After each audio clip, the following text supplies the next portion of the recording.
Magnanakaw. May kumuha ng pitaka ko. Ang malakas na sigaw na iyon ay tila kidlat na gumuhit sa maingay na palengke ng Barangay Maligaya, kasabay ng biglang pagkalagot ng hininga ni Lola Remedios sa maliit na silid ng San Rafael Community Hospital. Ang mga salitang iyon, kahit malayo, ay parang kutsilyong sumaksak sa puso ni Sofia, na kasalukuyang napaluhod sa tabi ng kama, hawak ang malamig ng kamay ng kanyang inainahan. Leah, bilisan mo, sigaw ni Dax ang panganay sa tatlo, habang hila-hila ang bunsong si Basti na mahigpit ang kapit sa isang kulay kape na leather wallet. Nagtatakbuhan sila, paliko-liko sa masisikip na eskinita, ang mga puso nila ay parang tambol na walang tigil sa pagkabog. Sa likod nila, naririnig pa rin ang mga yabag at sigawan ng mga taong humahabol. Doon tayo sa mailumang bodega, walang tao roon. Nanginginig ang buong katawan ni Sofia. Lola, usal niya, ang luhay walang tigil sa pag-agos. Ang init ng palad na dati ihumahaplos sa kanyang buhok, ang mga ngiting nagbibigay sa kanya ng lakas, ngayon ay alaala na lamang. Kanina lang, habang naghihingalo, may ibinulong pa si Lola Remedios, ang mga bata. Sofia, ingatan mo, naputol ang sasabihin nito nang tuluyan na itong pumanaw. Paano niya iingatan ang mga anak kung mismong siya ay parang pinagsukluban ng langit at lupa? Ang perang naipon nila para sa gamot ni Lola ay hindi sumapat. At ngayon, ang mga anak niya. Diyos ko, nasaan na kaya sila? Bumalik sa isip ni Sofia ang isang gabi, 6 na taon na ang nakalilipas. Isang gabing umuulan, hindi dahil sa patak mula sa langit, kundi dahil sa unos ng damdamin na namuo sa pagitan nila ni Arkin. Ang init ng mga yakap nito, ang tamis ng mga halik na ninakaw nila sa ilalim ng punong mangga sa plaza, ang mga pangarap na sabay nilang binuo lahat ay tila bula na naglaho. Pagkatapos ng gabing iyon, hindi na niya muling nasilayan si Arkin. Naglaho itong parang hangin, dala ang isang piraso ng kanyang puso at nag-iwan ng isang lihim na habambuhay niyang dadalhin. May tao pa ba? Tanong ni Elia, sumisilip sa siwang ng pinto ng abandonadong bodega. Wala na yata, ate, sagot ni Dax, hinihingal pa rin. Tingnan mo, Basti, ang daming pera. Binuksan ni Basti ang pitaka. Nanlaki ang mga mata nila sa dami ng tig-1,000 papel. May mga card din at isang litrato ng isang lalaking seryoso ang mukha, gwapo, pero hindi nila kilala. Tama na to para sa gamot ni Lola, ate, tanong ni Basti, inosente sa bigat ng kanilang ginawa. Napalunok si Elia. Basti. Sobra-sobra pa. Ngunit sa kabila ng dami ng pera, may kung anong kaba ang gumapang sa kanyang dibdib. Sa ospital, matapos ang ilang sandali ng pagtangis, pinilit ni Sofia na tumayo. Kailangan niyang maging matatag. Para sa mga anak niya. Para sa habilin ni Lola. Nagpaalam siya sa nurse na aasikasuhin muna niya ang labi ni Lola Remedios pagbalik niya. Kailangan niyang hanapin ang mga anak niya. Isang masamang kutob ang dumagan sa kanyang dibdib. Paglabas niya ng ospital, kasabay ng pagpatak ng ambon, isang pamilyar na figura ang natanaw niyang naglalakad papasok sa gate ng plaza, hindi kalayuan sa ospital. Matangkad, matipuno ang pangangatawan, kahit medyo may edad na ay bakas pa rin ang dating kakisigan. Kahit nakatalikod, kilalang-kilala ni Sofia ang tindig na iyon. Ang paraan ng paglalakad, ang bahagyang pagkumpas ng kamay. Parang huminto ang pag-ikot ng mundo ni Sofia. Ang puso niya ay biglang kumabog ng malakas, parang gustong kumawala sa kanyang dibdib. 6 na taon. 6 na mahahabang taon. Arkin, halos pabulong niyang nasambit. Samantala, sa plaza, nakatayo sina Elia, Dax at Basti malapit sa fountain, pinag-uusapan kung paano sila bibili ng gamot nang hindi nahuhuli. Hawak pa rin ni Basti ang pitaka. Excuse me, mga bata. Napalingon ang tatlo sa nagsalita. Isang lalaki ang nakatayo sa harap nila, ang lalaking nasa litrato sa pitaka. Nakangiti ito, ngunit may kung anong otoridad sa kanyang tindig. Mukhang napulot ninyo ang wallet ko, tanong ni Arkin, ang mga mata ay nakatutok sa hawak ni Basti. Natigilan ang tatlong bata. Nagkatinginan sila, bakas ang takot at gulat sa kanilang mga mukha. Si Elia ang unang nakabawi. Opo, kuya. Napulot lang po namin yan dyan sa tabi, mabilis niyang sabi, sabay turo sa kung saan. Mumiti si Arkin, isang ngiting hindi umabot sa kanyang mga mata. Ganun ba? Salamat kung ganun. Pwede ko na bang makuha? Ilang hakbang na lang ang layo ni Sofia. Kitang-kita niya ang eksena. Ang kanyang mga anak at si Arkin. Si Arkin na ama ng kanyang mga anak. Si Arkin na 6 na taon niyang tinakbuhan at sinubukang kalimutan. Ang pitakang hawak ni Basti iyon ang pitaka ni Arkin. Ang mga anak niya nagnakaw sa sarili nilang ama. Naramdaman ni Sofia na nanlamig ang kanyang mga kamay at tuhod. Ang takot na kanina ay gumagapang sa kanyang dibdib ay biglang naging isang dambuhalang halimaw na handa siyang lamunin ng buo. Nakita ni Arkin ang paglapit ni Sofia. Ang mga mata nila ay nagtama. Para silang binuhusan ng malamig na tubig. Ang ngiti sa labi ni Arkin ay dahan-dahang naglaho, napalitan ng pagtataka, ng hindi makapaniwalang ekspresyon. Sofia! Ang pagkikita nila ni Arkin sa plaza ay parang isang sampal ng malamig na hangin na gumising kay Sofia mula sa mahimbing na pagkakatulog, o mas tamang sabihin, isang bangungot na pilit niyang tinatakasan. Matapos ang ilang segundong pagkatulala, kung saan ang mga mata lamang nila ang nag-uusap, siya'y puno ng gulat at takot. Si Arkin na may tila hindi makapaniwala, ang tanging nagawa ni Sofia ay hilahin ang kanyang 3 anak. Tara na, mga anak, halos paos niyang sabi, ang boses nanginginig, hindi man lang nilingon muli ang lalaking muling bumuhay sa mga alaalang matagal na niyang ibinaon. Hindi na niya nagawang bumalik agad sa ospital para asikasuhin ang labi ni Lola Remedios. Pakiramdam niya ibibigay siya anumang oras. Ang bigat ng pagkawala ng kanyang ina-inahan at ngayon, ang multo ng kahapon na biglang sumulpot sa katauhan ni Arkin, masyado ng maraming pasanin para sa isang araw lang. Dinala siya ng kanyang mga paa, kasama ang mga batang litong-lito, patungo sa isang lugar na matagal na niyang hindi nabibisita, ang dati nilang bakuran sa Barangay Mabini. Ang daan papasok sa looban ay makitid at maputik pa rin, lalo na't umambon kanina. Sa magkabilang gilid, naroon pa rin ang hilera ng matatandang puno ng mangga, ang mga sangay mayabong na tila nag-aanyaya ng lilim. Napapikit si Sofia. Bawat puno ay may kwento. Sa ilalim ng mga punong iyon, sa mga hapong walang magawa, unang nagkakilala ang landas nila ni Arkin. Isang ngiti, isang simpleng tihay, at nagsimula ang isang kwentong hindi niya alam kung saan magtatapos. Ang halimuyak ng lupa na nabasa ng ambon, marahil may mga nahulog na bulaklak ng mangga, lahat ay nagbabalik ng pait at tamis ng kahapon. Nang marating nila ang dulo ng daan, tumambad sa kanila ang bakanting lot, kung saan dating nakatayo ang maliit nilang bahay kubo. Ang kubo mismo, nakatayo pa, pero halatang halata na ang kalumaan. Ang mga poste nitong kawayan ay may mga bahagi ng kinain ng anay, ang mga dingding na sawali ay may malalaking butas, at ang ilang baitang na hagdan ay tila nagbabantang bumigay anumang oras. Para sa iba, isa na lang itong walang kwentang ruwina. Pero para kay Sofia, ang kubong iyon ay isang sagradong dambana ng mga alaala. Dito muna kayo, mga anak ha. Akyat lang si nanay, sabi niya sa 3, na tahimik lang na nakatingin sa paligid, marahil ay dinaramdam ang kakaibang lungkot na bumabalot sa kanilang ina. Maingat siyang umakyat sa sirang hagdan. Bawat hakbang ay may kasamang alaala, may kasamang kirot.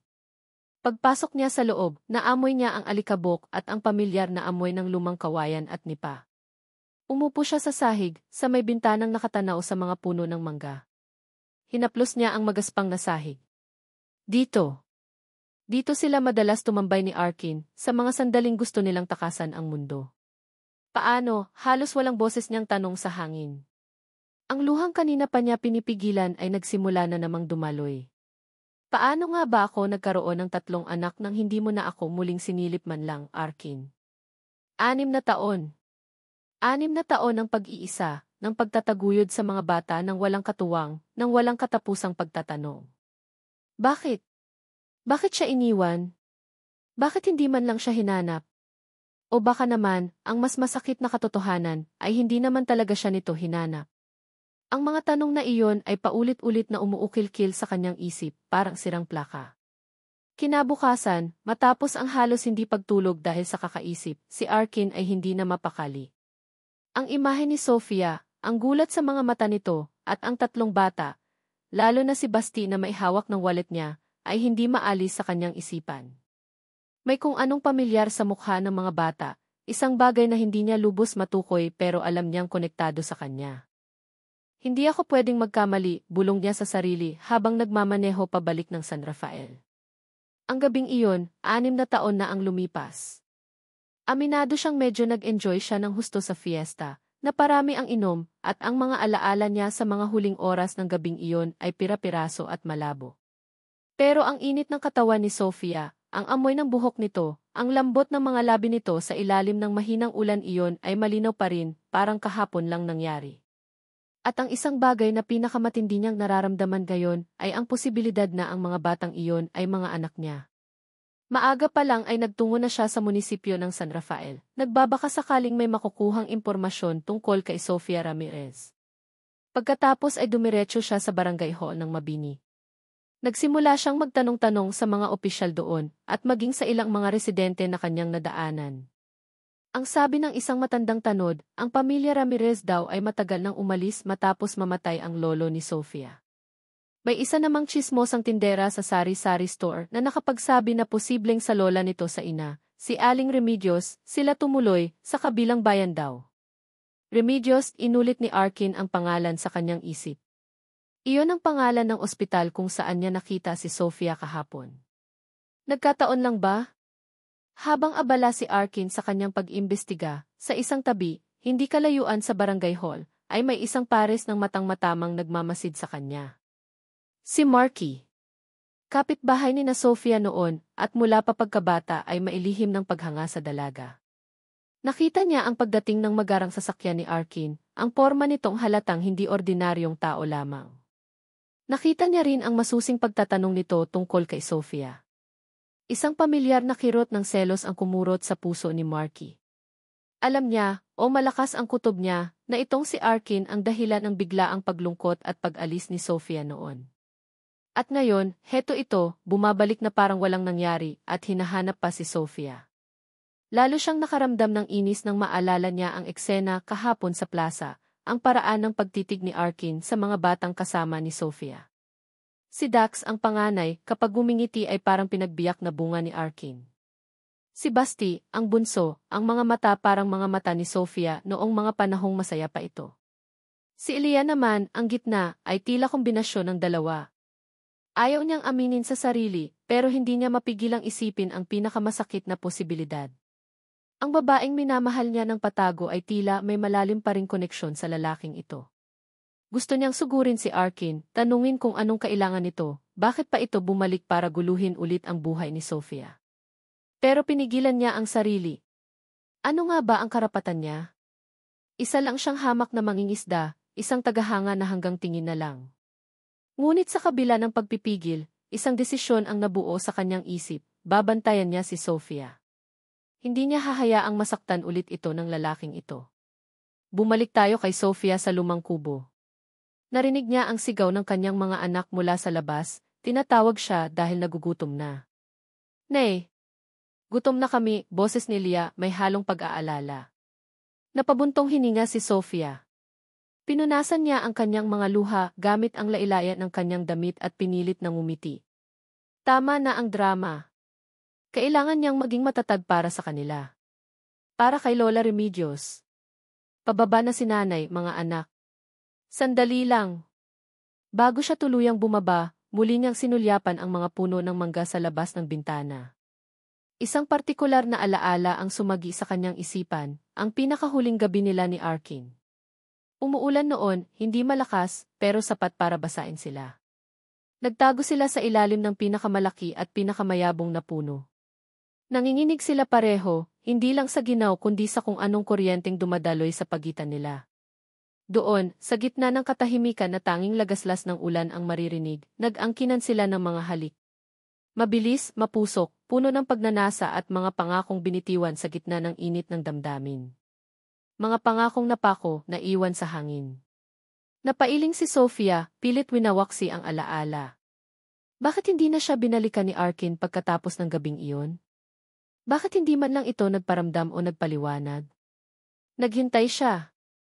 Umaasa. Araw-araw, gabi-gabi. Pero wala. Walang Arkin na dumating. Hanggang sa isang araw, nalaman niyang may buhay na nabubuo sa kanyang sinapupunan. Takot. Hiya. Lungkot. At kaunting pag-asa. Lahat iyon ay nagtulak sa kanya para umalis, para takasan ang lahat, dala ang lihim na iyon at ang 3 bunga ng isang gabing puno ng ulan at nag-aalab na damdamin. Pagbaba niya ng kubo, sinalubong siya ng mga anak na may pag-aalala sa mga mukha. Nay, okay ka lang po? Sino po yung lalaki kahapon sa plaza? Yung kumuha ng pitaka, sunod-sunod na tanong ni Dax ang panganay. Natigilan si Sofia. Hindi niya alam kung paano sisimulan ang paliwanag. Paano niya sasabihin sa mga anak niya ang tungkol sa isang amang hindi nila nakilala? Isang-isang matagal ng kakilala ni nanay, nautal niyang sagot, pilit na pinapakalma ang sarili. Huwag niyo na siyang isipin. Ang dami niyang pera sa wallet, no, sabat naman ni Basti, ang bunso, na may bahid pa rin ang pagkamangha sa mga mata. Mapait na napangiti si Sofia. Anak, marami siyang pera. Isang mundong ibang-iba sa kanilang kinalakhan, isang mundong maaaring hindi sila kailanman magiging bahagi. Habang naglalakad sila palayo sa lumang bakuran, pabalik sa kanilang maliit na inuupahang silid malapit sa palengke, libo-libong tanong ang muling bumagabag kay Sofia. Bakit bumalik si Arkin? Hinahanap ba siya nito? O nagkataon lang ang lahat? At kung hinahanap nga siya, para saan? Para muling saktan? O para sa mga bata? Isang malamig na kaba ang gumapang sa kanyang dibdib. Lumipas ang ilang araw matapos ang biglaang pagkikita nila ni Arkin at ang pagpanao ni Lola Remedios. Gabi-gabi, binabagabag si Sofia ng mga alaala at pangamba. Ang perang nakuha nila sa pitaka ni Arkin, kahit pa sabihing napulot lang, ay malaking tinik sa kanyang dibdib. Hindi niya iyon magalaw. Sa kabila ng kanilang pangangailangan, lalo na't kailangan pa nilang asikasuhin ang burol at libing ni Lola, hindi niya maatim na gamitin ang perang iyon. Isang hapon, habang nagtitinda si Sofia ng kakanin sa tapat ng simbahan para makalikom ng kaunting pera, isang pamilyar na kotse ang huminto sa di kalayuan. Bumaba mula rito si Arkin. Kinabahan agad si Sofia. Ang mga kamay niya ay nagsimulang mamawis. Nilapitan siya nito. Sofia, maaari ba tayong mag-usap? Seryoso ang mukha ni Arkin, walang bakas ng ngiti, pero may kung anong lambot sa kanyang mga mata. Hindi agad nakasagot si Sofia. Tumingin siya sa paligid, sa mga taong dumadaan, sa kanyang mga anak na naglalaro malapit sa may fountain. Tungkol saan, pilit niyang pinatatag ang boses. Tungkol sa atin. Sa mga bata. Napalunok si Sofia. Ito na nga ba ang kinatatakutan niya? Wala na tayong dapat pag-usapan, Arkin. Matagal na iyon. Para sa'yo, matagal na. Para sa akin, parang kahapon lang, mahinang sabi ni Arkin, sapat lang para marinig niya. Sofia, gusto kong tumulong. Sa mga bata. Alam kong nahihirapan ka. Isang alok na hindi inaasahan ni Sofia. Tulong. Mula sa lalaking 6 na taon siyang kinalimutan? O baka naman hindi talaga kinalimutan? Isang bahagi niya ang gustong maniwala. Isang bahagi niya ang gustong umasa. Hindi ko kailangan ng tulong mo, matigas niyang sabi, kahit ang totoo'y kailangan na kailangan niya. Huwag mong pairalin ang pride mo, Sofia. Para to sa mga anak mo. Mga anak natin, dahan-dahan ngunit may diin ang huling salita ni Arkin. Natigilan si Sofia. Inamin na nito. Alam na nito. Paano? Nakita ko sila, Sofia. Nakita ko ang sarili ko sa kanila, lalo na kay Dax. Hindi na napigilan ni Sofia ang mga luhang namuo sa kanyang mga mata. Ang bigat na matagal na niyang dinadala ay tila bahagyang gumaan, ngunit napalitan ng panibagong takot. Ano ang ibig sabihin nito? Kukunin ba ni Arkin ang mga anak niya? Sa mga sumunod na araw, naging mapilit si Arkin. Araw-araw itong bumibisita, nagdadala ng pagkain, ng mga laruan para sa mga bata. Kahit noong una iilag ang mga bata, lalo na si Elia, unti-unti ay nasanay na rin sila sa presensya nito. Si Basti ang unang naging malapit dito, marahil dahil sa kabaitan at pasensya na ipinapakita ni Arkin. Si Dax naman, kahit tahimik, ay palihim na sumusulyap, tila sinusuri ang bawat kilos ng lalaking kahawig niya. Sa huli, napapayag din si Sofia. Pumayag siyang tanggapin ang alok na tulong ni Arkin, hindi para sa sarili niya, kundi para sa mga anak niya. Kailangan nilang mailibing ng maayos si Lola Remedios. Kailangan ng mga bata ng mas maayos na tirahan. Isang umaga, habang papunta sila sa bayan para asikasuhin ang mga papeles para sa libing, sumabay si Arkin sa kanila sa jeepney. Ang lumang jeepney, siksikan, maingay at maalikabok, isang larawan ng simpleng buhay ni Sofia sa Isla de Clara. Sa tabi niya, si Arkin, sa kanyang plansadong polo shirt at mamahaling relos, ay tila hindi bagay sa lugar na iyon. Doon, sa gitna ng ingay ng makina at sigawan ng konduktor, napagtanto nila kung gaano nakalaki ang pagkakaiba ng kanilang mundo.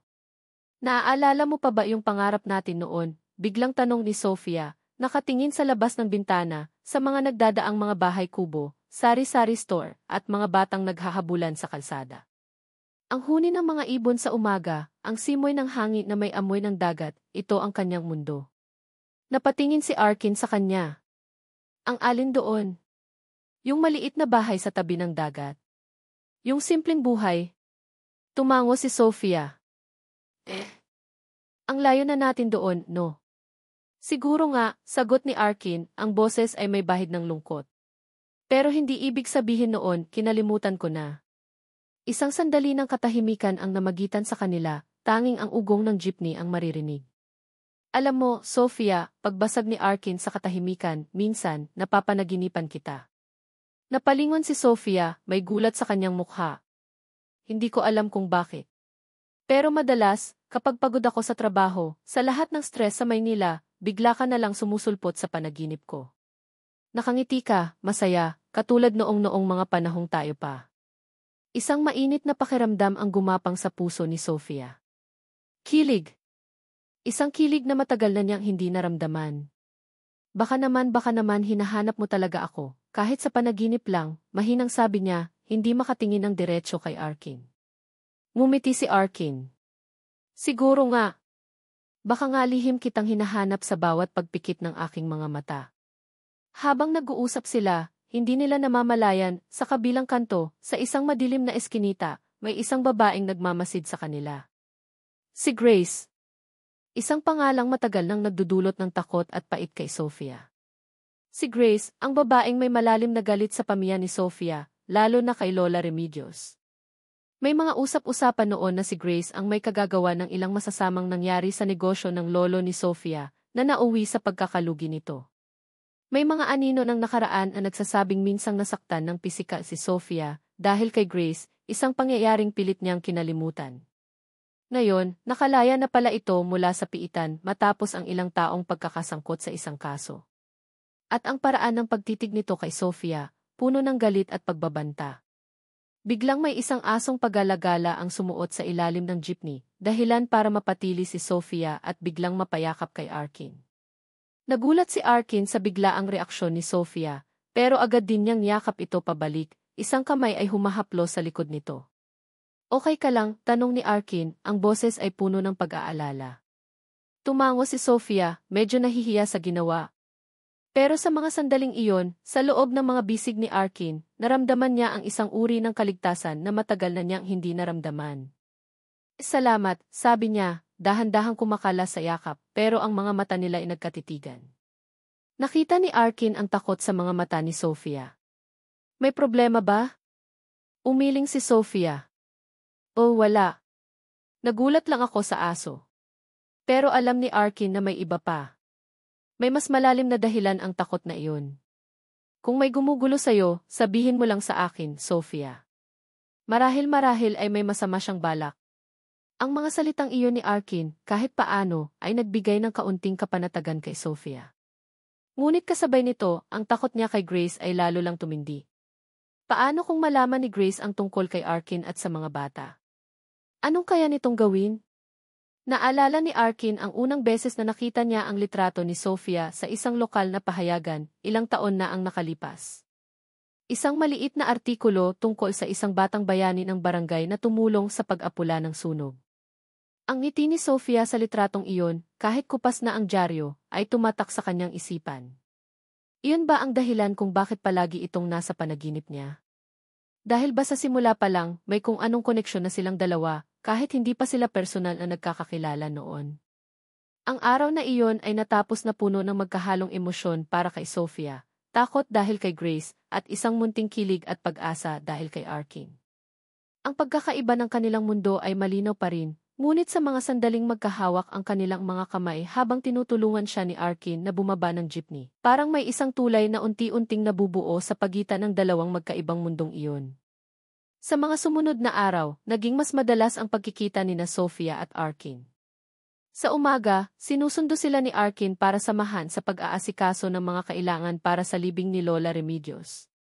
Sa hapon naman, kung minsan ay dinadalaw sila nito sa kanilang maliit na inuupahan, nagdadala ng merienda para sa mga bata, o simpleng nakikipagkwentuhan lang.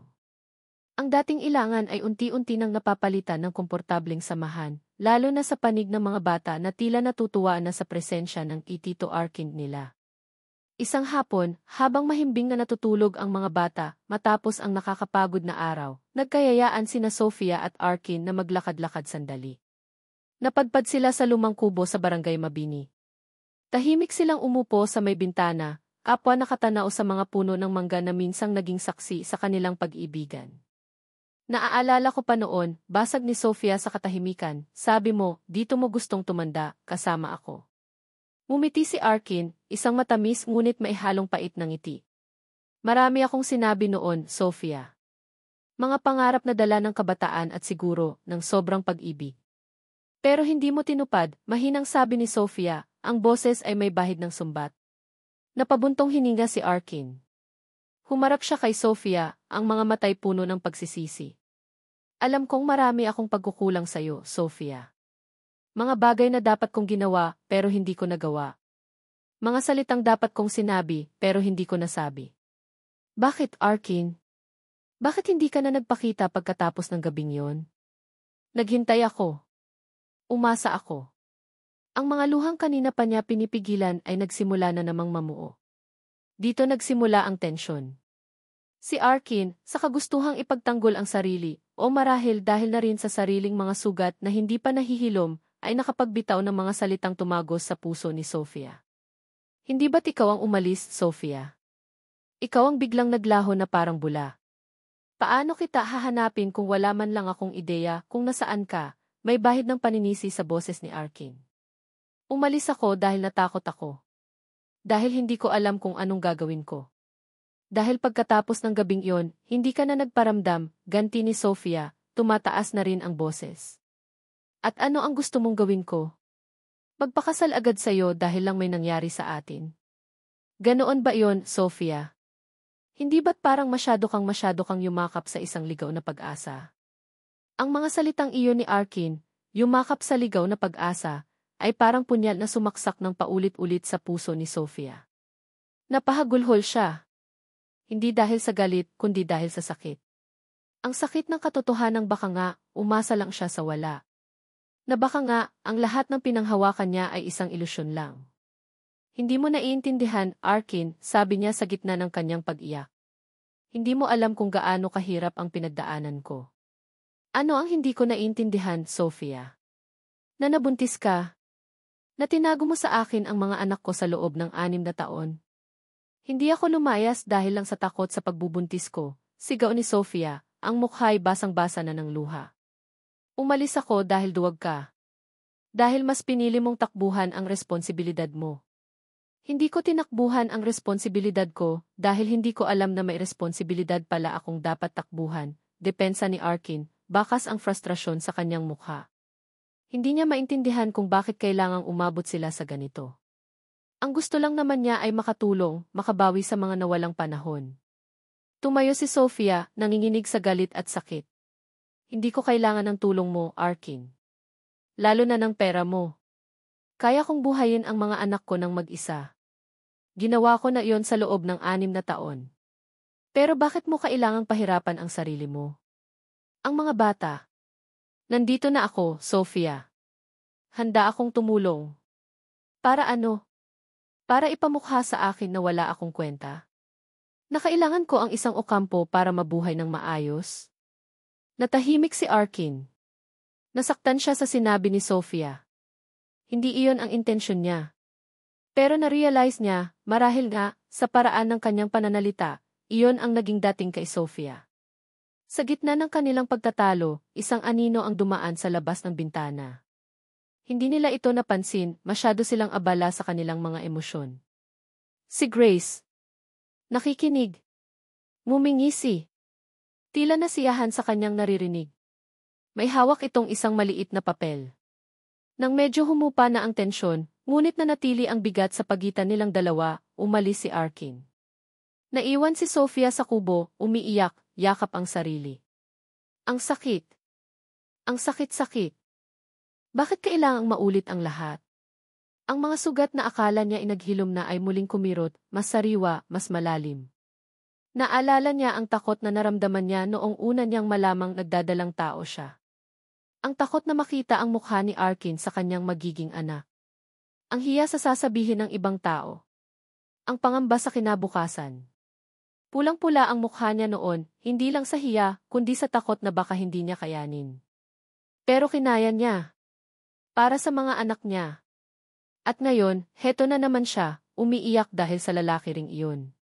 Kinagabihan, pag-uwi ni Sofia sa kanilang inuupahan, may isang sulat na nakaipit sa kanilang pintuan. Kinabahan siya. Dahan-dahan niya itong binuksan. Maikli lang ang nakasulat, pero sapat na para manlamig ang buo niyang katawan. Akala mo nakalimutan na kita, Sofia. Babalik ka rin sa limot. Maghintay ka lang. Walang pangalan. Pero kilala niya ang sulat kamay na iyon. Si Grace. Napasandal si Sofia sa pinto, nanginginig ang mga tuhod. Ang takot na naramdaman niya kanina ay tila nag-triple. Hindi lang ang sarili niya ang iniisip niya ngayon, kundi pati na ang kaligtasan ng kanyang mga anak. Tiningnan niya ang kanyang mga anak na mahimbing na natutulog. Ang mga inosenteng mukha nila. Titiisin niya ang lahat para sa kanila. Kahit gaano pa kasakit. Samantala, si Arkin, habang nagmamaneho pa uwi, ay gulong-gulo ang isip.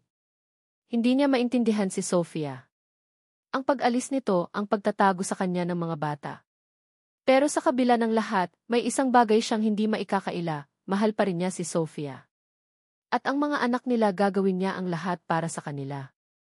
May isang sikreto si Arkin na hindi pa niya nasasabi kay Sofia, isang bagay na marahil ay makakapagpabago ng lahat. Isang problema sa kanyang kalusugan noon na nakaapekto sa kanyang memorya, lalo na sa mga gabing nakakainom siya ng sobra. Posible kayang may mga detalye sa gabing iyon na hindi niya talaga matandaan. Kailan at paano niya ito sasabihin kay Sofia? At paano kung hindi ito maniwala? Ang pagtatalo nila sa kubo ay nag-iwan ng malalim na sugat sa kanilang mga puso. Si Sofia, nasaktan sa akusasyon ni Arkin. Si Arkin, nalilito at nasasaktan sa pagtanggi ni Sofia. At sa gitna ng lahat, si Grace, na tila naghihintay lang ng tamang pagkakataon para isagawa ang kanyang maitim na balak.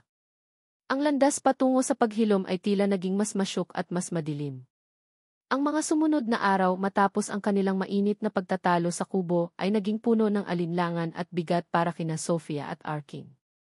Nagpatuloy si Arkin sa pagtulong sa mga gastusin para sa libing ni Lola Remedios, ngunit kapansin-pansin ang distansya sa pagitan nilang dalawa. Si Sofia, habang pinipilit maging matatag para sa mga anak, ay hindi maalis sa isip ang banta ni Grace at ang masakit na salitang binitiwan ni Arkin. Ang iyumakap sa ligaw na pag-asa ay paulit-ulit na tumatatak sa kanyang isipan, nagdudulot ng sariwang kirot. Si Arkin naman hindi mapakali. Ang mga sinabi niya kay Sofia, bagamat dala ng bugso ng damdamin, ay pinagsisisihan niya. Alam niyang nasaktan niya ito ng husto. Higit pa roon, may isang bagay na bumabagabag sa kanya, isang lumang reseta ng doktor na natagpuan niya habang naghahalungkat ng mga gamit sa kanyang bahay sa Maynila bago siya muling bumalik sa San Rafael. Isang reseta para sa gamot na may kinalaman sa panandali ang memory loss dulot ng matinding stress at pag-inom ng alak, inireseta sa kanya ilang linggo matapos ang fiesta sa mabini 6 na taon na ang nakalipas. Naalala niya ang mga panahong iyon. Sobrang pressure sa trabaho, mga problema sa pamilya, at ang biglaang pagkawala ni Sofia na hindi niya maintindihan. Ang mga doktor noon ay nagsabing posibleng ang kombinasyon ng stress at alak ay nagdulot ng key fragmented memories o blackouts para sa ilang partikular na pangyayari. Hindi niya ito masyadong pinansin noon, iniisip na dala lang ng kalasingan. Ngunit ngayon, sa pagbabalik ni Sofia at sa pagkakaroon nila ng mga anak, isang malamig na katotohanan ang unti-unting gumuhit sa kanyang isipan. Paano kung ang gabing iyon, ang gabing sinasabi ni Sofia na pinagsaluhan nila, ay isa sa mga gabing iyon na nabura sa kanyang alaala. Hindi na niya natiis. Isang hapon, habang nag-iisa si Sofia sa labas ng kanilang inuupahan, nag-aayos ng mga bulaklak para sa puntod ni Lola, nilapitan siya ni Arkin. May dala itong isang lumang, medyo lukot na papel, ang reseta. Sofia, kailangan nating mag-usap, seryoso niyang sabi, ang boses ay may bahid ng kaba. Tiningnan lang siya ni Sofia, walang emosyon. Tungkol ito sa sagabing iyon. Ipinakita ni Arkin ang reseta. Matagal na itong naitago. Inireseta ito sa akin ilang linggo matapos ang fiesta sa Mabini. May kondisyon ako noon, Sofia. Isang uri ng panandali ang pagkawala ng alaala kapag na-stress ako ng husto o nakakainom. Napakunot ang noo ni Sofia, hindi maintindihan ang sinasabi ni Arkin. Anong ibig mong sabihin? Huminga ng malalim si Arkin. Ang ibig kong sabihin, Sofia, posible kayang totoo ang sinasabi mo. Na may nangyari sa atin? At hindi ko lang maalala? Napatitig si Sofia kay Arkin, ang mga mata ng lalaki sa gulat. Ang puso niya ay nagsimulang kumabog ng malakas. Totoo ba ang naririnig niya? Ang sakit ng ulo na sinasabi mo ang pagkalimot ko, hindi dahil sa ayaw kitang harapin. Kundi dahil baka totoong hindi ko na matandaan ang mismong bunga ng pag-ibig natin. Ang boses ni Arkin ay basag, puno ng pagsisisi at sakit. Humagulgol si Sofia. Hindi dahil sa galit, kundi dahil sa isang emosyong hindi niya maipaliwanag. Isang halo ng sakit, pagkaunawa at pag-asa. Kung totoo ang sinasabi ni Arkin, hindi pala siya iniwan dahil sa takot o kawalan ng pananagutan. Hindi pala siya binaliwala, kundi simpleng hindi lang nito matandaan. Ang 6 na taon ng pagtatanong, ng pagdududa sa sarili, ng pakiramdam na siya lang ang umibig, lahat ay tila biglang nagkaroon ng ibang kahulugan. Nilapitan siya ni Arkin. Dahan-dahan, niyakap siya nito ng mahigpit. Sa unay nanigas si Sofia, ngunit unti-unti, gumanti siya ng yakap. Doon, sa ilalim ng anino ng isang puno ng niyog, sa harap ng maliit nilang tahanan, ang 2 pusong matagal nang nasugatan ay nagsimulang maghilom. Ang mga luhang dumaloy ay hindi na lang luha ng sakit, kundi pati na rin ang paglaya. Isang alon ng pag-asa ang sumalubong sa puso ni Sofia, isang pag-asang marahil, posible palang mabuo muli ang kanilang nasirang pamilya. Patawarin mo ako, Sofia, bulong ni Arkin, ang mukha'y nakasubsob sa buhok ni Sofia. Patawarin mo ako sa lahat ng sakit na naidulot ko sa'yo. Kung nalaman ko lang sana agad. Umiling si Sofia. Hindi mo kasalanan, Arkin. Wala kang kasalanan. Sa di kalayuan, nakatayo si Marky. Nakita niya ang lahat. Ang pag-uusap, ang pag-iyak, ang mahigpit na yakapan. Isang matinding kirot ng selos ang muling sumalakay sa kanyang dibdib.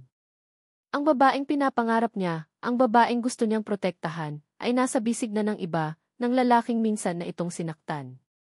Gusto niyang sumugod, agawin si Sofia, pero pinigilan niya ang sarili. Nakita niya ang luha sa mga mata ni Sofia, ngunit sa pagkakataong ito, may kakaiba. May bahid ng kaligayahan? Paglaya? Napabuntong hininga si Marky. Siguro, ito na ang katapusan ng kanyang mga pangarap para kay Sofia. Mahal niya ito, pero mas mahalaga sa kanya ang kaligayahan nito. Kahit pa ang kaligayahang iyon ay hindi sa piling niya. Dahan-dahan siyang tumalikod, pilit na nililigaw ang tingin kay Sofia, ngunit isang desisyon ang nabuo sa kanyang puso. Kung hindi niya kayang ipagtanggol si Sofia mula kay Arkin, marahil, kaya niyang ipagtanggol ito mula sa ibang banta. Kay Grace. Naalala niya ang mga tsismis tungkol kay Grace, ang galit nito sa pamilya Ramirez. Nakita niya rin ito ilang araw na ang nakalipas, palihim na nagmamasid kina Sofia. Kinabahan siya para kay Sofia at sa mga bata. Kaya naman, sa halip na magmukmok sa selos, nagpa siya si Marky na kumilos. Kailangan niyang malaman kung ano ang binabalak ni Grace. Kailangan niyang protektahan si Sofia, kahit sa paraang alam lang niya. Samantala, sina Sofia at Arkin ay magkayakap pa rin. Nang maghiwalay sila ng yakap, may ngiti nang namumutawi sa mga labi ni Sofia, kahit pa may bakas pa ng luha sa kanyang mga mata. Isang ngiting matagal nang hindi nasisilayan ni Arkin. Paano na tayo? Tanong ni Sofia, ang boses ay malambing na. Hinawakan ni Arkin ang kanyang mga kamay. Aayusin natin, Sofia. Magkasama nating aayusin ang lahat. Para sa mga anak natin. Para sa atin. Tumawa ng bahagya si Sofia habang nakatingin sa mukha ni Arkin. Ang bigat na matagal niyang pasan-pasan ay tila biglang gumaan. Ang pag-asa na minsan niyang binitiwan ay muling sumibol sa kanyang puso. Marahil, mayroon pangang di sila. Marahil, mayroon pangang pagkakataon para sa isang bagong simula. Ngunit ang anino ni Grace ay nananatiling isang panganib na hindi nila maaaring baliwalain. At si Marky, sa kanyang tahimik na paraan, ay naghahanda na para harapin ang panganib na iyon. Ang landas patungo sa tunay na kaligayahan ay hindi pa tapos. Marami pang pagsubok ang kailangan nilang harapin. Ang pag-amin ni Arkin tungkol sa kanyang kondisyon ay nagdulot ng malaking pagbabago sa dinamika nilang dalawa ni Sofia. Ang dating pader ng hinanakit at pagdududa ay unti-unting gumuho, napalitan ng pag-unawa at isang bagong pag-asa. Nagpatuloy pa rin ang pagtulong ni Arkin sa pamilya, hindi na lang bilang isang obligasyon, kundi bilang isang ama at isang lalaking nagsisikap bumawi. Naging mas maluwag na si Sofia sa kanya, pinapayagan na itong makasama ang mga bata ng mas madalas, at minsan pa nga sabay silang kumakain ng hapunan, parang isang normal na pamilya. Ngunit ang anino ni Grace ay patuloy na nagbabanta. Isang hapon, habang nag-iisa si Sofia sa lumang kubo, naglilinis at nag-aayos ng mga gamit na naiwan ni Lola Remedios, biglang sumulpot si Grace sa may pintuan. Ang ngisi nito'y kasing dilim ng kanyang mga intensyon. Aba, Sofia. Nagbabalik loob ka na pala sa pugad ng mga okampo, sarkastiko nitong sabi, ang mga mata ay mapanuri mula ulo hanggang paa. Kinabahan si Sofia, ngunit pinilit niyang huwag magpahalata. Anong kailangan mo, Grace? Kailangan? Wala naman.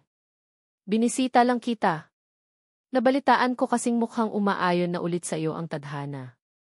Mayaman na ulit ang karelasyon mo, sabi ni Grace, may diin sa salitang mayaman. Wala kang pakialam sa buhay ko, Grace. Umalis ka na. Aalis? Bakit naman? Ang saya-saya pa nga ng kwentuhan natin eh. Lumapit si Grace, tinitingnan ang mga lumang gamit sa loob ng kubo. Ang mata niya ay napako sa isang lumang kutson na nakatago sa isang sulok. Iyon ang kutson na ginamit ni na Sofia at Arkin noong unang gabi nila, isang regalong hindi inaasahan mula kay Arkin na dinala nito noon dahil alam niyang manipis lang ang banig ni Sofia. Isang munting alaala ng kanilang nakaraan. Biglang kinuha ni Grace ang isang lighter mula sa kanyang bulsa. Alam mo, Sofia, may mga bagay na masarap balikan. At may mga bagay na masarap sunugin. Bago pa man makakilos si Sofia, sinindihan ni Grace ang lighter at itinapat sa gilid ng kutson. Mabilis na kumalat ang apoy. Grace, ano ba nang ginagawa mo? Sigaw ni Sofia, sinusubukang apulahin ang apoy, pero huli na. Ang apoy ay mabilis na lumaki, nilalamon ang lumang kutson, kasama na ang mga alaala nito. Nanginginig sa galit at takot si Sofia habang pinapanood ang pagkasunog ng kutson. Ang dibdib niya ay kumikirot. Hindi lang isang lumang gamit ang nasusunog, kundi isang piraso ng kanyang puso, isang simbolo ng kanilang nakaraan ni Arkin. Ang ginawa ni Grace ay tila isang babala, isang mensahe na kaya nitong sirain ang anumang mahalaga sa kanya. Huwag kang mag-alala, Sofia, sabi ni Grace, ang boses ay malamig. Hindi pa ako tapos. Maghihiganti ako sa lahat ng ginawa ng pamilya Ocampo sa amin. At sisimulan ko sa'yo. Kasabay ng pag-alis ni Grace, siya namang pagdating ni Marky. Nakita niya ang usok mula sa kubo at agad na tumakbo papunta roon. Naabutan niya si Sofia na umiiyak, nakatingin sa nasusunog na kutson. Sofia! Anong nangyari? Nag-aalalang tanong ni Marky. Agad niyang kinuha ang isang lumang timba at nagsimulang mag-igib ng tubig mula sa kalapit na poso para apulahin ang apoy. Nang maapula ang apoy, niyakap ni Marky si Sofia. Sino nang gumawa nito? Si Grace ba? Tumango lang si Sofia, hindi makapagsalita. Hayop talaga yung babaeng yan, nanggigigil na sabi ni Marky. Huwag kang mag-alala, Sofia. Hindi ko siya hahayaang saktan ka. Ang insidenteng iyon ay nag-iwan ng malalim na pag-aalinlangan sa puso ni Sofia. Naintindihan na niya ang nangyari kay Arkin noon. Pero paano kung maulit ang sakit? Paano kung ang pagpapatawad niya kay Arkin ay maging daan lang para muli siyang masaktan, hindi man direkta mula kay Arkin, kundi dahil sa mga kaaway nito tulad ni Grace? Ang takot na iyon ay muling bumuhay sa kanyang mga agam-agam. Baka nga, mas mabuti pang lumayo na lang sila, itago ang mga bata, at mamuhay ng tahimik, malayo sa gulo ng mga okampo. Nang dumating si Arkin kinagabihan at malaman ang nangyari, nagitingit ito sa galit. Gusto niyang sugurin si Grace, pero pinigilan siya ni Sophia. Huwag, Arkin. Lalong gugulo lang, sabi ni Sophia, ang boses ay pagod na. Pero hindi pwedeng palampasin to, Sophia. Binalaan ka na niya. Alam ko. Pero natatakot ako, Arkin. Humarap si Sophia kay Arkin, ang mga matay puno ng luha at pag-aalinlangan. Natatakot akong baka kapag pinatawad kita ng lubusan, kapag binuksan ko ulit ang puso ko sa iyo, baka maulit lang ang lahat. Baka masaktan lang ulit ako. Masaktan lang ulit ang mga anak natin. Hinawakan ni Arkin ang mga kamay ni Sophia. Tinitigan niya ito sa mata, ang kanyang mga matay puno ng sinseridad at pagsisisi. Sophia, naiintindihan ko ang takot mo. At karapatan mong matakot. Pero maniwala ka sa akin, hinding-hindi ko nahahayaang masaktan ka ulit. Hinding-hindi na maulit ang nakaraan. Ako ang bahala kay Grace. Poprotektahan ko kayo. Pangako yan. Niyakap ni Arkin si Sophia ng mahigpit, hinalikan ito sa noo. Bigyan mo ako ng pagkakataong patunayan sa iyo na nagbago na ako. Nakarapat-dapat ako sa pagpapatawad mo, sa pagmamahal mo. Sa kabilang dako, si Marky, matapos ang insidente sa kubo, ay hindi na nagdalawang isip. Kailangan niyang harapin si Grace. Pumunta siya sa lugar kung saan madalas makita si Grace, sa isang maliit na video bar sa bayan. Grace, kailangan nating mag-usap, seryosong sabi ni Marky nang makita niya ito. Tinaasan lang siya ng kilay ni Grace. At sino ka naman para utusan ako? Hindi ako nakikipagbiruan, Grace. Layuan mo si Sophia at ang pamilya niya. Tumawa si Grace. At bakit ko naman gagawin yon? Dahil sinabi mo. Sino ka ba sa akala mo? Tagapagtanggol ni Sophia. Kung kinakailangan, matapang na sagot ni Marky. Mahal ko si Sophia, Grace. At gagawin ko ang lahat para protektahan siya. Natigilan si Grace. Nakita niya ang determinasyon sa mga mata ni Marky. Talaga lang, ha? Tingnan natin kung hanggang saan yang tapang mo. Nagkaroon ng mainitang pagtatalo sa pagitan ni Marky at Grace, isang bangayan tungkol sa kung sino ang tunay na nagmamalasakit kay Sophia, at kung sino ang karapat-dapat sa kanya. Hindi man pisikal na nagkasakitan, ang mga salitang binitiwan nila ay sapat na para mag-iwan ng tensyon sa hangin. Alam ni Marky na hindi magiging madali ang laban, pero handa siyang harapin ito para kay Sophia. Nang gabing iyon, sa plaza, habang tahimik na nag-iisip si Sophia, narinig niya ang isang pamilyar na tugtog ng gitara. Si Marky. Nakaupo sa isa sa mga bench, tumutugtog at kumakanta ng isang malungkot na kanta. Ang boses niya ay hindi perpekto, medyo sintonado pa nga, pero puno ng damdamin. Isang kanta ng pag-ibig na hindi nasuklian, isang kanta ng pagpaparaya. Napangiti si Sophia. Sa kabila ng lahat ng gulo, may mga tao pa ring nagmamalasakit sa kanya. Ang ginawa ni Marky, ang pagharap nito kay Grace, ay isang malaking bagay para sa kanya. Ang pagsubok ng pagpapatawad ay hindi madali. Ngunit sa mga pangako ni Arkin, sa tapang na ipinakita ni Marky, at sa sarili niyang pagnanais na magkaroon ng isang buong pamilya, isang bagong pag-asa ang muling sumibol sa puso ni Sophia. Ang pag-asang kaya nilang malampasan ang lahat, basta't magkakasama sila. Ang pag-asang ang mga sugat ng puso ay maaaring maghilom, at ang pag-ibig ay maaaring muling mabuo. Matapos ang ilang linggong puno ng tensyon, pag-amin, at unti-unting paghilom, isang mahalagang desisyon ang binuo ni na Sophia at Arkin. Panahon na para harapin nila ang isa pang malaking hamon, ang ipakilala ang kanilang tatlong anak sa pamilya Ocampo, partikular na kay Don Emilio, ang istrikto ngunit makatarungang ama ni na Arkin. Ang libing ni Lola Remedios ay natapos na ng maayos, sa tulong na rin ni Arkin at sa suporta ng ilang kaibigan. Ang banta ni Grace ay tila pansamantalang humupa, marahil dahil na rin sa tapang na ipinakita ni Marky at sa mga babala na ipinarating ni Arkin sa pamamagitan ng kanyang mga koneksyon. Isang umaga, lula ng magarang sasakyan ni Arkin, Tinahak nila ang daan patungo sa San Rafael Heights, kung saan nakatayo ang malawak na mansyon ng mga Ocampo. Kabado si Sofia, ang mga kamay ay malamig at nanginginig. Mahigpit ang hawak niya sa kamay ni Ilya, habang si Arkin naman ay karga si Basti, at si Dax ay tahimik na nakatingin sa labas ng bintana, namamangha sa laki ng mga bahay na kanilang nadadaanan. Pagdating nila sa malaking gate ng mansyon, sinalubong sila ng mga security guard na halatang kilala si Arkin. Ang mahabang driveway na nililiman ng mga nagtataasang puno ay tila walang katapusan. Sa dulo nito, tumambad sa kanila ang isang impozanteng puting mansyon na may malawak na hardin at kumikinang na fountain sa gitna. Para itong eksena sa isang pelikula. Pagbaba nila ng sasakyan, sinalubong sila ng ilang mga katulong. Si Arkin ay pamilyar sa kanila, niningitian sila at tinatanong ang lagay ng kanyang ama. Iginya sila papasok sa malaking pangunahing pintuan. Ang loob ng mansyon ay mas nakakamangha pa. Matataas ang kisame, may malalaking chandelier, mga painting na mukhang antigo, at mga kasangkapang halatang mamahalin. Napalunok si Sofia. Ibang-iba ito sa mundong kanyang kinalakhan. Sa isang maluwag na sala, nakaupo sa isang silyang tila trono si Don Emilio Ocampo. Matanda na ito, may mga puti ng buhok, ngunit bakas pa rin ang tindig ng kapangyarihan at otoridad. Nang makita sila, dahan-dahan itong tumayo. Ang mga mata nito ay unang napako kay Arkin, pagkatapos ay kay Sofia, at panghuli, sa tatlong bata na nasa likuran nila, medyo nahihiya at nagtatago sa kanilang mga magulang. Itay, bati ni Arkin, may paggalang sa kanyang boses.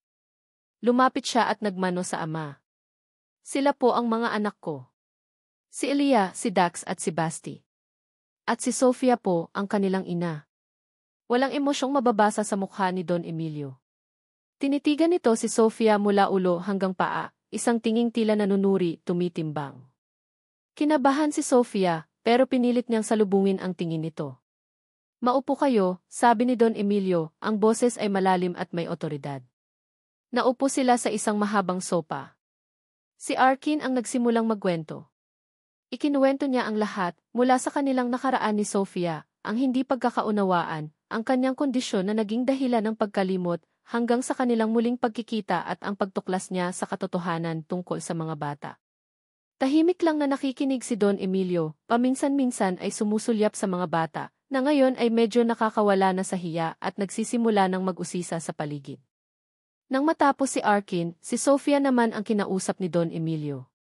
Ikaw, Hija, sabi nito, ang tingin ay hindi na kasing tigas kanina, ano ang masasabi mo sa lahat ng ito? Huminga ng malalim si Sofia. Don Emilio, wala po akong ibang hangad kundi ang kapakanan ng mga anak ko. 6 na taon ko po silang itinaguyod ng mag-isa. Mahirap po, pero kinaya ko. Hindi po ako naparito para humingi ng kahit ano. Gusto ko lang pong makilala ninyo ang inyong mga apo. Nakita ni Sofia ang bahagyang paglambot sa mga mata ni Don Emilio. Marahil, ang katapatan sa kanyang mga salita ay umabot dito. Nakikita ko ang katapangan mo, Hija. At nakikita ko rin ang mga apo ko. Isang bahagyang ngiti ang sumilay sa mga labi ni Don Emilio habang tinitingnan sina Lia, Dax at Basti. Kamukha sila ng lolo nila noong bata pa, dagdag pa nito na ikinagulat ni na Arkin at Sofia. Maya-maya, isang pamilyar na boses ang narinig nila mula sa may hardin. Mukhang may bisita tayo, Itay. Si Marky. Nakatayo sa may pintuan ng hardin, may dalang gitara. Nagulat sina Sofia at Arkin sa biglaang pagsulpot nito. Ngumiti lang si Marky sa kanila, isang ngiting may halong hiya ngunit tapat. Marky, anak, halika rito, tawag ni Don Emilio. Kilalanin mo ang mga pamangkin mo. Lumapit si Marky, medyo alanganin noong una, lalo na nang makita niya si Sofia.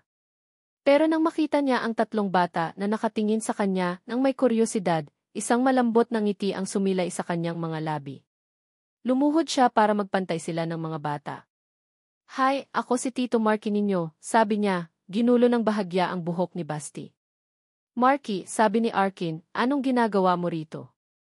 Inimbitahan ako ni Itay, sagot ni Marky, tumingin kay Don Emilio. May inihanda lang akong kaunting sorpresa. Iginya sila ni Marky palabas sa malawak na hardin. Sa gitna ng hardin, may nakaset up na ilang upuan at isang maliit na entablado. Umupo si Marky sa isang stool, kinuha ang kanyang gitara, at nagsimulang tumugtog. Isang pamilyar na melodya ang pumuno sa hangin, isang kantang madalas nilang kantahin ni Sofia noong mga bata pa sila, isang kanta tungkol sa pagkakaibigan at mga pangarap. Habang tumutugtog si Marky, ang boses niya, bagamat hindi perpekto, ay puno ng emosyon. Nakatingin siya kay Sofia, isang tinging puno ng paggalang, paghanga at pagpapaubaya. Ito ang kanyang paraan ng paghingi ng tawad, hindi lang kay Sofia, kundi pati na rin sa sarili niya, sa mga pagkakataong nagselos siya o nagduda. Ito ang kanyang paraan ng pagsasabing masaya siya para kay Sofia, kahit pa hindi siya ang dahilan ng kaligayahan nito. Naluha si Sofia habang pinapakinggan ang kanta. Ang mga alaala ng kanilang kabataan, ang mga simpleng pangarap, ang pagkakaibigang nabuo nila ni Marky, lahat ay bumalik. Naramdaman niya ang sinseridad sa bawat nota, sa bawat salita. Nang matapos ang kanta, nagpalakpakan sila. Lumapit si Sofia kay Marky at niyakap ito. Salamat, Marky, bulong niya. Salamat sa lahat. Wala iyon, Sofia. Basta para sa'yo, sagot ni Marky, umiti. Si Don Emilio, na tahimik lang na nanonood mula sa gilid, ay hindi napigilang mapangiti. Nakita niya ang pagbabago sa kanyang dalawang anak na lalaki. Si Arkin, na dati mailap at laging abala sa trabaho, ay tila mas naging malambot at responsable. Si Marky, na dati laging nasa anino ng kanyang kapatid, ay nagpakita ng tapang at pagmamalasakit. At si Sofia, ang babaeng minsan niyang hinusgahan, ay nagpakita ng katatagan at dignidad. Ang pamilya ay hindi perpekto, sabi ni Don Emilio, lumapit sa kanila. May mga hindi pagkakaunawaan, may mga pagkakamali. Pero ang mahalaga, sa huli, ay ang pagpapatawad at pagmamahalan. Tumingin siya sa kanyang mga apo. At kayong tatlo, sabi niya, ang boses ay puno ng pagmamahal, kayo ang bagong pag-asa ng pamilyang ito. Niyakap ni Don Emilio ang kanyang mga apo. Ang eksenang iyon, sa gitna ng magandang hardin, sa ilalim ng sikat ng araw, ay tila isang sagradong sandali. Ang lahat ng sakit ng nakaraan, ang lahat ng takot at alinlangan, ay tila naglaho, napalitan ng pag-asa at pagkakaisa. Nang matapos ang araw, habang papalubog na ang araw, nagpaalam na sina Sofia, Arkin at ang mga bata. Sa paglabas nila ng mansyon, magkahawak kamay silang lahat. Si Sofia, nasa gitna ni na Arkin at Leah, habang si Dax at Basti naman ay masayang nagkukulitan sa unahan. May isang kakaibang kapayapaan sa dibdib ni Sofia. Ang bigat na matagal niyang dinala ay tuluyan ng nawala. Tumingala siya sa langit. Isang bahaghari ang unti-unting sumisilip matapos ang bahagyang pag-ambon kaninang hapon. Isang simbolo ng bagong pag-asa, isang bagong bukas. Habang naglalakad sila palayo sa mansyon, papalayo sa anino ng nakaraan, alam ni Sofia na marami pa silang pagdadaanan. Ang buhay ay hindi laging madali. Ngunit sa pagkakataong ito, hindi na siya nag-iisa. Mayroon na siyang pamilya, isang pamilyang buo, isang pamilyang pinagtibay ng pagsubok, pagpapatawad, at walang hanggang pagmamahalan. At iyon, para sa kanya, ay sapat na. Higit pa sa sapat. Ang daan pa uwi ay tila mas maliwanag. Ang bawat ngiti ng kanyang mga anak, ang bawat hawak sa kamay ni Arkin, ay isang pangako ng isang masayang kinabukasan. Isang bagong kabanata ang magsisimula para sa kanila, isang kabanatang sila na mismo ang susulat, puno ng pag-ibig, pag-asa, at walang katapusang mga posibilidad. Minamahal kong mga mambabasa. Una sa lahat, nais kong iparating ang aking pinakamalalim na pasasalamat sa inyong walang sawang pagsubaybay sa kwento ni na Sofia, Arkin, Leah, Dax at Basti. Ang bawat kabanata na inyong tinutukan, ang bawat emosyong inyong naramdaman kasabay ng mga tauhan, ay isang malaking karangalan para sa akin. Kung wala kayo, ang kwentong ito ay mananatiling mga salita lamang sa papel. Kayo ang nagbigay buhay dito. Habang isinusulat ko ang tilihim ng isang gabing naglaho, para akong naglakbay kasama sina Sofia at Arkin. Naramdaman ko ang kanilang mga takot, ang kanilang mga pangarap na nawasak, ang kanilang mga pusong nasugatan, at higit sa lahat, ang kanilang hindi sumusukong pag-asa. May mga pagkakataon na habang tinatahak ko ang mga eksena, lalo na ang mga tagpong puno ng sakit at pag-aalinlangan, ay napapahinto ako at napapabuntong hininga. Ang pagsulat nito ay naging isang emosyonal na paglalakbay din para sa akin, isang paalala na ang buhay ay puno ng mga hindi inaasahang pagsubok, ngunit kasabay nito, puno rin ang pagkakataon para sa paghilom at pagbangon. Ang pangunahing mensahe na nais kong iparating sa pamamagitan ng kwentong ito ay ang walang hanggang kapangyarihan ng pagpapatawad, pagpapatawad sa iba, at lalo na, pagpapatawad sa ating sarili. Madalas, ang mga sugat ng nakaraan ang humahadlang sa atin para yakapin ang kasalukuyan at harapin ang hinaharap. Ngunit tulad ng ipinakita ni na Sophia at Arkin, ang pagpapatawad, gaano man kahirap, ay susi sa tunay na kalayaan at kaligayahan. Isa pa, nais ko ring bigyang diin ang kahalagahan ng pamilya, hindi lamang ang pamilyang ating kinagisnan, kundi pati na rin ang pamilyang ating pinipiling buin at mahalin. Sa gitna ng lahat ng unos, ang pamilya ang ating sandigan, ang ating lakas. At syempre, ang pag-ibig. Pag-ibig na kayang lampasan ang anumang pagkakaiba, anumang hadlang, at anumang pagkakamali. Pag-ibig na nagbibigay lakas, nagpapagaling at nagdudulot ng bagong bukas.